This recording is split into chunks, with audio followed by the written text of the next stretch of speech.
Hello everyone, जैसा कि आप सबको पता है कि हमारे 5 टॉपिक्स जो हैं कंप्लीट हो चुके हैं क्रिटिकल रीजनिंग के।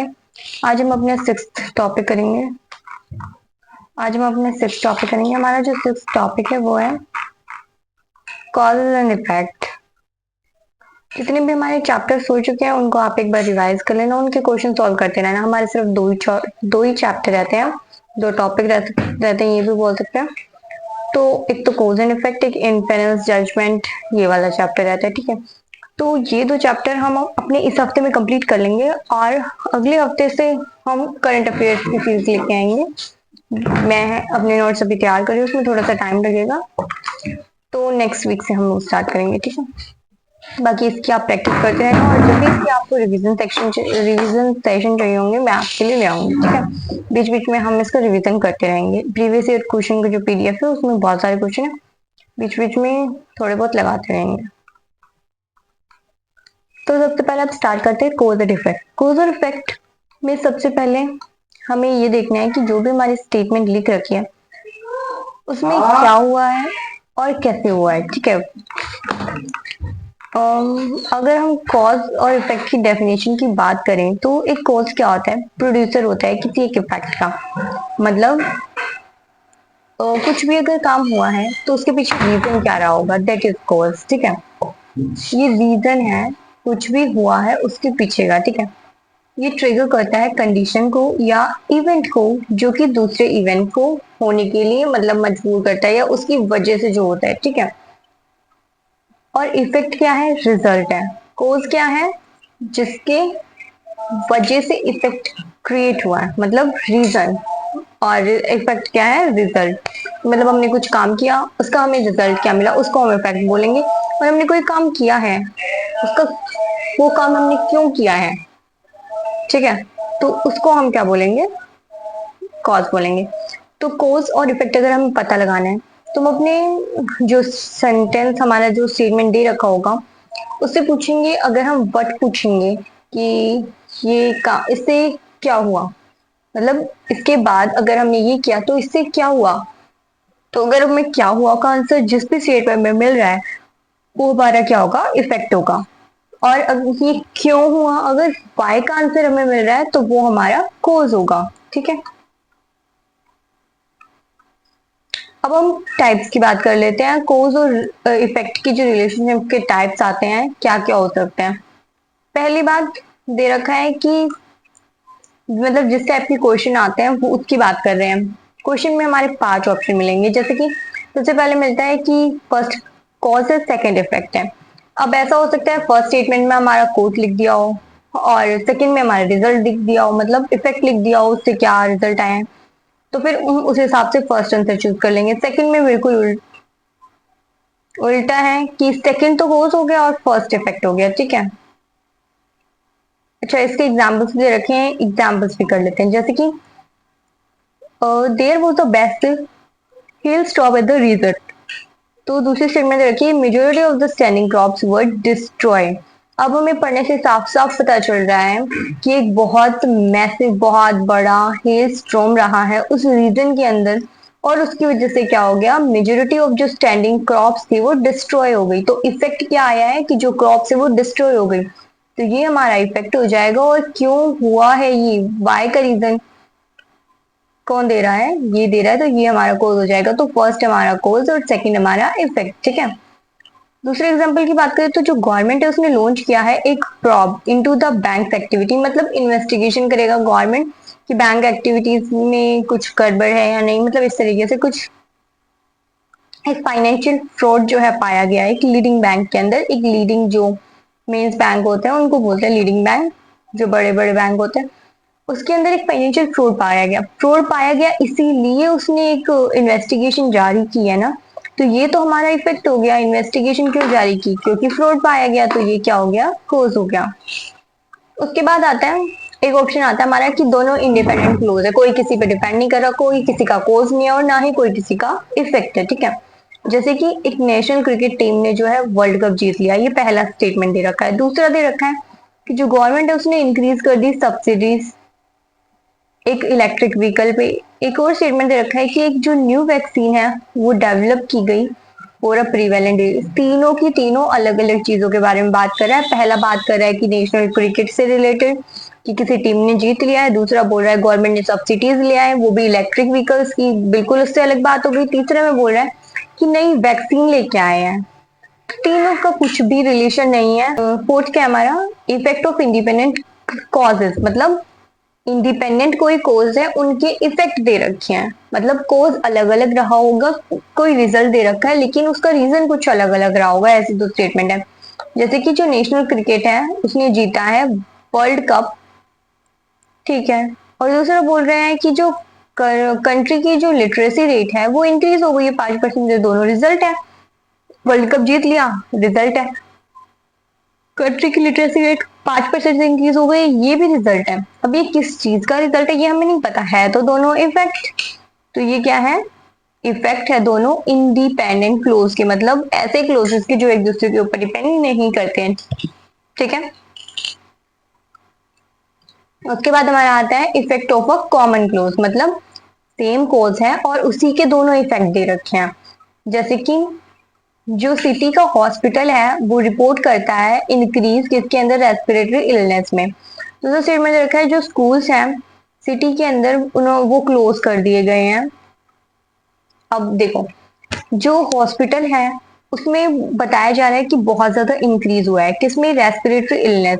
तो कोई बीमारी हुई है, कोई सडन और सीवियर इंक्रीज हुआ है किसके अंदर, एयर पॉल्यूशन के अंदर, जिसकी वजह से क्या किया गया है कि रेस्पिरेटरी इलनेस के अंदर बहुत ज्यादा इंक्रीज दिखाई दे रहा है, ठीक है। इंक्रीज दिखाई दे रहा है, रिपोर्ट किया है एक इंक्रीज रेस्पिरेटरी इलनेस में, तो ये क्या है, हमारे रिजल्ट है ना, तो मतलब इफेक्ट हो गया। और सारे स्कूल्स को बंद कर दिया गया एक हफ्ते के लिए, ये भी हमारा इफेक्ट है, रिजल्ट है किसी चीज का। और इन दोनों का रीजन क्या है, सेम रीजन दिखाई दे रहा है, और वो रीजन क्या है कि कोई सडन और सीवियर इंक्रीज हुए एयर पॉल्यूशन में। कितने हो गए हमारे, 5 के 5 ऑप्शन हो गए, यही 5 ऑप्शन हमारे उसमें आते हैं, ऑप्शंस में आते हैं, और इनमें से हमें सेलेक्ट करना होता है हमारा आंसर कौन सा है, ठीक है। अब हमें सॉल्व कैसे करना है स्टेप बाय स्टेप वो देख लेते हैं। सबसे पहले हम दोनों स्टेटमेंट्स को पढ़ेंगे, समझने की कोशिश करेंगे कि वो इंडिपेंडेंटली, मतलब अलग अलग सेंटेंस तो नहीं दे रखे हैं, मतलब एक दूसरे पे डिपेंड ही ना कर रहे हो, ये देखेंगे। उसके बाद हम उसका लिंक चेक करेंगे कि क्या पहली स्टेटमेंट और दूसरी स्टेटमेंट एक दूसरे से रिलेट कर रही है किसी भी तरीके से। उसके बाद हम एक कॉमन कोज ढूंढने की कोशिश करेंगे कि कहीं ये दोनों स्टेटमेंट का कोई कॉमन कोज तो नहीं रहा होगा, ठीक है। उसके बाद अगर हमें फिर भी नहीं मिलता है कोई कॉमन कोज, तो उसके बाद हम उसको इंडिपेंडेंट की तरह ट्रीट करके हम अपना आंसर दे देंगे। तो हम इनमें क्या क्या स्टेप्स फॉलो करेंगे, सबसे पहले हम दोनों स्टेटमेंट को रीड करेंगे, ये देखेंगे कोई कॉज और इफेक्ट तो नहीं दे रखा, ये वाला कॉज या ये वाला इफेक्ट तो नहीं है, ये कॉज या ये इफेक्ट तो नहीं है। सबसे पहले ये देखेंगे, अगर ऐसा कोई रिलेशन नहीं दिख रहा है, मतलब इंडिपेंडेंट स्टेटमेंट दिख रहे हैं हमें थोड़े थोड़े, तो हम ये देखने की कोशिश करेंगे कि वो जो स्टेटमेंट है उन दोनों में कोई कॉमन कोज तो नहीं रहा होगा, और अगर कॉमन कोज रहा होगा तो उसके हिसाब से आंसर कर देंगे, कॉमन कोज नहीं रहा होगा तो उसके हिसाब से आंसर हम कर देंगे, ठीक है। उसके बाद हम आते हैं कॉमन ट्रैप्स क्या हो सकते हैं और हम उनको कैसे अवॉइड कर सकते हैं, ठीक है। तो दो इवेंट्स जो कि सेम टाइम पे हुए हो, तो हम ये सोच लेते हैं कि वो एक कॉज रहा होगा दूसरे का। जैसे कि आइसक्रीम सेल जो है मई के अंदर इंक्रीज हो गई है, तो crime rate also increase in May. It's tempting to link them but they are both effect of a common cause. Warmer weather है जिसकी वजह से ज्यादा पीपल जो है बाहर आ रहे हैं। तो इसमें क्या बोला गया है कि दो इवेंट जो हैं सेम टाइम पे हुए, मई में हुए हैं, आइसक्रीम बिकी है बहुत ज्यादा अमाउंट में और क्राइम रेट्स भी बढ़े हैं। तो ये हम सोच सकते हैं कि भाई बहुत ज्यादा आइसक्रीम बची बिकी है तो इसकी वजह से बहुत लोग बाहर आए हैं तो क्राइम भी बढ़ गए होंगे। मतलब हम इनको कोज और इफेक्ट, मतलब कुछ बच्चे मान सकते हैं लेकिन ये कोज और इफेक्ट नहीं है। क्यों? क्योंकि आइसक्रीम का उससे कोई डायरेक्ट रिलेशन नहीं है, लेकिन हाँ हम ये रिलेशन जरूर निकाल सकते हैं कि इनके पीछे कॉमन कोज जरूर रहा होगा। क्यों? क्योंकि गर्मी हुई होगी, गर्मी होने की वजह से लोग ज्यादा बाहर आए होंगे, तो और क्राइम रेट बढ़े होंगे। क्राइम रेट मतलब जो दूसरे लोग हैं वो भी बाहर आए होंगे, उनका भी सेम रीजन होगा, वो भी बाहर गर्मी की वजह से मतलब ये सोच के आए होंगे कि मतलब हमें बाहर ज्यादा लोग मिलेंगे तो वो हम क्राइम कर पाएंगे। मतलब इस तरीके से हमें सोचना है कि इनके पीछे जो है क्या कोई कॉमन कोज रह सकता है। और अगर हाँ पॉसिबिलिटी है कि हाँ इसके पीछे कोई कॉमन कोज रहा होगा, तो हम अपना जो वो थर्ड ऑप्शन था कि ये इफेक्ट हैं सेम कॉज के, तो हम वो वाला आंसर टिक करेंगे, कोज और इफेक्ट वाला आंसर टिक नहीं करेंगे। ठीक है, इस बात का आपको ध्यान रखना है। तो इसका हमारा क्या हो जाएगा कि इनका कॉमन कोज रहा होगा। उसके बाद हमारा एक क्रोनोलॉजिकल ऑर्डर हो सकता है, मतलब कुछ ऐसे गड़बड़ कर सकते हैं ये, जैसे कि एक इवेंट जो है हैपन हुआ और उसके बाद इवेंट बी हैपन हुआ, मतलब हुआ है, उसके बाद A must be cause of B, मतलब पहले ए हुआ है फिर बी हुआ है, तो हम ये मान लेते हैं कि बी जो है वो उसका कोज रहा होगा, मतलब ए का इफेक्ट बी होगा और बी के लिए ए उसका कोज रहा होगा। हम ये सोच लेते हैं क्योंकि वो पहले हुआ था और वो बी बाद में हुआ था, इफेक्ट हमारा रिजल्ट ही होता है ना, तो हम ऐसा सोच लेते हैं, ऐसा बोला जा रहा है। जैसे कि न्यू सीईओ जो है अपॉइंट किए गए जनवरी के अंदर और कंपनी के जो प्रॉफिट है वो मार्च के अंदर गिर गए, तो जो टाइमिंग है वो ये प्रूफ नहीं करती कि जो सीईओ की अपॉइंटमेंट है उसी की वजह से वो जो है गिरे हैं, और भी रीजन हो सकते हैं, सेल ना हुई हो या कुछ भी रीजन हो सकता है, तो हम ऐसे रिलेट नहीं कर सकते हैं। जो डेक्लाइन है कुड बी ड्यू टू, वो किसकी वजह से हो सकती है, मार्केट ट्रेंड्स की वजह से हो सकती है, जो कि अर्लियर मंथ में कम ज्यादा हो जाती है। ठीक है, तो हम इसको कैसे अवॉइड कर सकते हैं कि हमें सीक्वेंस पे रिलाई नहीं करना है, हम सिर्फ हायरार्की पे डिपेंड नहीं कर सकते, क्रोनोलॉजी पे डिपेंड नहीं कर सकते। ठीक है, हमें कोज को देखना है अलग से और उसके इफेक्ट को भी अलग से देखना है, क्या इससे ये इफेक्ट हो सकता है, ऐसा हमें सोचना है। ठीक है, उसके बाद reversing the cause in effect, जैसे कि कुछ ट्रैप्स होते हैं, जैसे कि हमें कोज और इफेक्ट का पेयर अच्छे से ढूंढना है, हम उनको मिक्स नहीं करना, कोज को इफेक्ट या इफेक्ट को कोज नहीं बना देना है, अच्छे से सोचना है, उसके बाद ही हमें आंसर करना है। ठीक है, जैसे कि most residents have installed water purifiers in their homes, और दूसरी स्टेटमेंट दे रखी है कि there has been an increase in water borne disease in the city. ये सोचना बहुत इजी है कि हम ऐसा मान सकते हैं कि वन जो है रिस्पॉन्स रहा होगा टू का, जैसे कि बहुत सारे रेसिडेंट्स हैं उन्होंने इंस्टॉल करा लिया, क्या लगवा लिया, वाटर प्योरीफायर लगा लिया अपने घरों में, और क्यों लगा लिया, क्योंकि वहां पे increase in water borne disease हो रही थी। ये सोचना जो है हमारे लिए बहुत इजी है, मतलब हम ऐसा आराम से सोच सकते हैं। ठीक है, लेकिन ये मोर लॉजिकल है कि disease led to people to effect. तो देखो इसमें क्या बोला जा रहा है, इसमें यही बोला जा रहा है कि कई बार हम कंफ्यूज हो जाते हैं कि फर्स्ट पहले कौन सा हुआ होगा बाद में कौन सा हुआ होगा, तो हमें अपनी कॉमन सेंस लगानी है और हमें अच्छे से देखना है कि क्या हो सकता है। ठीक है, तो हो यही हो सकता है कि भाई पहले कोई डिजीज आ गई हो, उसके बाद लोगों ने जो है प्योरीफायर्स लगाए हो डिजीज से बचने के लिए, यही तो मेन जो रीजन हो सकता है, यही हो सकता है जो लॉजिकल बात है। ठीक है, अब कुछ बच्चे ये भी कर सकते हैं कि बहुत लोगों ने पहले वाटर प्योरीफायर्स लगा लिए लेकिन बाद में फिर वहां पे डिजीज आ गई, लेकिन इसका ये कोई लॉजिकल इफेक्ट नहीं बनेगा। ठीक है, लॉजिकल पेयर हमारा ये नहीं बनेगा, तो हमें लॉजिकल पेयर ही बनाने हैं जिनका साफ साफ सही मतलब निकल रहा हो। ठीक है, उसके बाद हम एक दो सॉल्व एग्जांपल्स कर लेते हैं। जैसे कि स्टेटमेंट दे रखी है कि जो सेंट्रल बैंक ऑफ कंट्री है उसने रिसेंटली इंक्रीज कर दिया है interest rate by significant margin, कुछ मार्जिन से, मतलब अच्छे खासे मार्जिन से उसने क्या कर दिया है, इंटरेस्ट रेट को बढ़ा दिया है सेंट्रल बैंक ने। जो रेट ऑफ इन्फ्लेशन है कंट्री के अंदर हैज बीन कंसिस्टेंटली, वो क्या है, कंसिस्टेंटली हाई है for the past several month, पिछले कुछ महीनों से वो कंसिस्टेंटली हाई ही है। क्या, इन्फ्लेशन रेट, इन्फ्लेशन रेट मतलब जो महंगाई है वो बढ़ती ही जा रही है पिछले कुछ महीनों से, और सेंट्रल बैंक ने जो है इंटरेस्ट रेट भी बढ़ा दिया है। तो क्या हुआ होगा, क्या कोई किसी का कोज हो सकता है, क्या कोई किसी का इफेक्ट हो सकता है, हमें सबसे पहले ये सोचना है। क्या ऐसा हो सकता है कि भाई इन्फ्लेशन रेट बहुत हाई रह रही है कुछ महीनों से, इसीलिए सेंट्रल बैंक ने बढ़ा दिया है, तो इज इट पॉसिबल?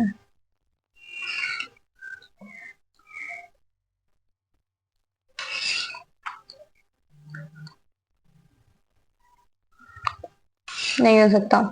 क्यों? क्योंकि हम ये देखेंगे जैसे कि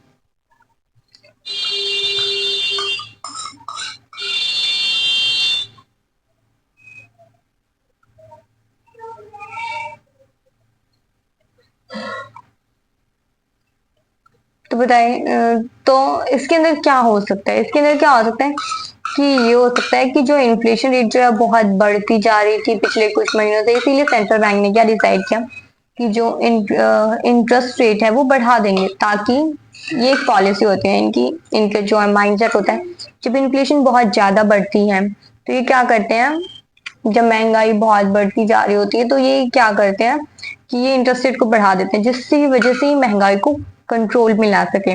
और जब महंगाई बहुत घट जाती है तो ये इंटरेस्ट रेट को भी घटा देते हैं, ताकि लोग ज्यादा से ज्यादा इन्वेस्ट करें। ठीक है, ये इनकी पॉलिसी होती है, मतलब ये इनका तरीका होता है महंगाई को कम ज्यादा करने का, कंट्रोल में लाने का। उसके बाद हमारा दे रखा है, क्या दे रखा है, हाँ इसमें मुझे बता रखा है कि जो सेकंड है वो कोज है और फर्स्ट क्या है, इफेक्ट है। ये हमारा कोज रहा होगा और ये हमारा इफेक्ट रहा है। ठीक है, उसके बाद एनवायरनमेंट से बेस दे रखा है कि जो स्टेट का फॉरेस्ट डिपार्टमेंट जो है उसने एक लॉन्च किया है मैसिव, बहुत बड़ा ट्री प्लांटिंग ड्राइव रीजन के अंदर। एक रिसेंट सैटेलाइट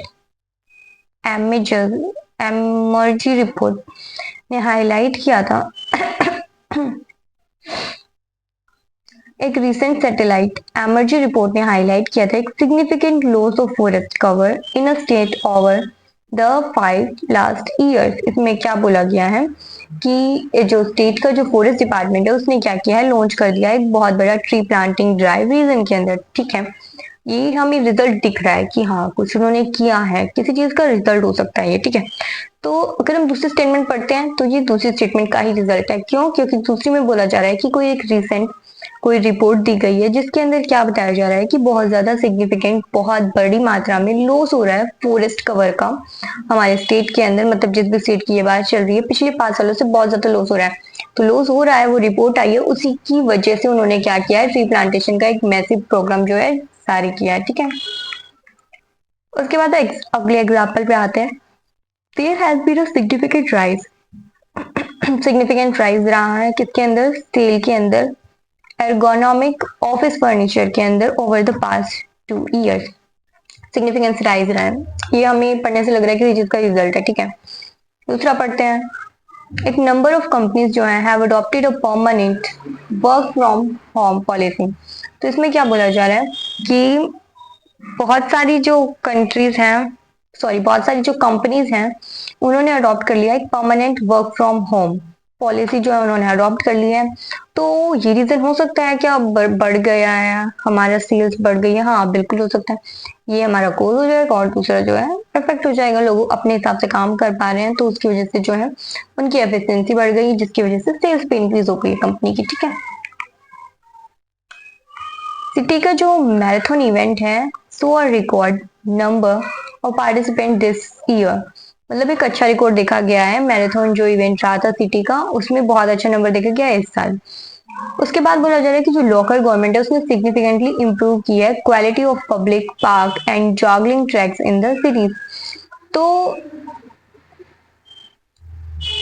इसने इंक्रीज की है और बहुत अच्छा नंबर देखा गया है,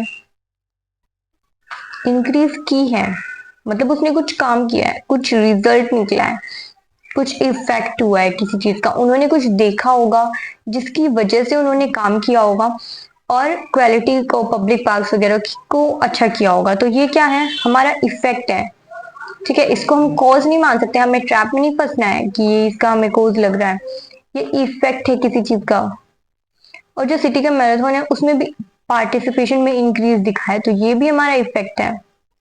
ठीक है, अब हम क्या सोच सकते हैं कि ये दोनों जो है हमें सेम सेम चीजों से रिलेटेड लग रहे हैं, तो इसका ये जो दो इफेक्ट हमारे सामने लिखे हुए हैं कि किसी सेम कॉज के इफेक्ट हो सकते हैं। ठीक है, वो कॉज क्या हो सकता है कि कुछ इनको दिखा जिसकी वजह से क्या है, गवर्नमेंट ने भी काम किया और उसकी वजह से क्या है, सिटी के जो इवेंट्स थे उसमें भी अच्छा खासा नंबर इंक्रीज हुआ है। देखो क्या बोल रखा है कि 1 और 2 जो है इफेक्ट है कॉमन कॉज के। ठीक है, और कॉमन कॉज क्या हो सकता है यहाँ पे आप पढ़ सकते हैं, ग्रोइंग हेल्थ और fitness, consciousness among city population could lead to demand better perks or also lead to more sign up for the marathon. ठीक है, अच्छा उन्होंने प्रिपेयर किया है इसलिए। उसके बाद हम ओवरऑल चैप्टर की समरी की बात कर लेते हैं। कॉज क्या होता है? रीजन होता है किसी भी इवेंट का, मतलब वो क्यों हुआ है उसका रीजन होता है, वाई का रीजन होता है कॉज, और वट का रीजन होता है इफेक्ट, मतलब वट का आगे जो आंसर देता है वो होता है इफेक्ट। इफेक्ट क्या होता है? हमारी आउटकम होती है। कॉज जो है हमेशा प्रेसिडेंट का इफेक्ट, कॉज हमेशा इफेक्ट से पहले हुआ होगा। ठीक है, सोचा तो हमने पहले ही होगा ना, और रिजल्ट हमारा बाद में निकला होगा। डायरेक्ट रिलेशनशिप, अगर एक स्टेटमेंट डायरेक्टली कोज है दूसरे की, तो जो प्रॉब्लम है usually the cause and the response और एक्शन इज द इफेक्ट। इसमें क्या बोला गया? नॉर्मल सी बात है कि अगर पहला और दूसरा जो है एक दूसरे से डायरेक्ट रिलेटेड है और कोई काम पहले हुआ है और कोई बाद में हुआ है, तो वो क्या हो जाएंगे? कोज और इफेक्ट हो जाएंगे। इनडायरेक्ट रिलेशन दे रखा है तो हो सकता है कि वो किसी कॉमन कोज की जो है दोनों इफेक्ट रहे हो, अगर ऐसा कुछ दे रखा है तो। ठीक है, और नॉन रिलेशन भी हो सकता है। कब हो सकता है? जब हमारा ना तो कोई कॉमन कोज के इफेक्ट लग रहे हैं, ना एक दूसरे से रिलेट कर रहे हैं, बिल्कुल वो ऊपर अलग बात हो रही है, नीचे अलग बात हो रही है, बिल्कुल अलग अलग बात हो रही है, तो क्या हो जाएगा? नो रिलेशन वाला केस हो जाएगा। और ट्रैप्स आ सकते हैं, जैसे कि हमारे क्वेश्चंस में हमें कंफ्यूज किया जा सकता है, जैसे कि दो चीजें जो है एक टाइम पे हो रही है, क्रोनोलॉजी के हिसाब से हो रही है, टाइम फ्रेम के हिसाब से हो रही है, तो इन चीजों से हमें बचना है। ठीक है, अब बाकी हम कल कुछ प्रैक्टिस क्वेश्चन करेंगे, और आप इस क्वेश्चन से रिवाइज करके आना, और कल हम 9 बजे अपनी लाइव क्लास लेंगे और उसमें प्रैक्टिस क्वेश्चन करेंगे। इसके बाद हमें सिर्फ एक ही चैप्टर रहता है, उसके बाद हम अपनी करंट अफेयर्स वाली सीरीज स्टार्ट करेंगे, SBI clerk, IBPS clerk, RRB PO clerk और एलआईसी एएओ के लिए। हाँ, अभी मुझे 2-4 दिन लगेंगे, इसीलिए मैं अभी स्टार्ट नहीं कर रही हूँ, क्योंकि मैं अपनी नोट्स प्रिपेयर कर रही हूँ। तो नोट्स प्रिपेयर करने के बाद जब कंप्लीट हो जाएंगे तभी हम स्टार्ट करेंगे। ठीक है।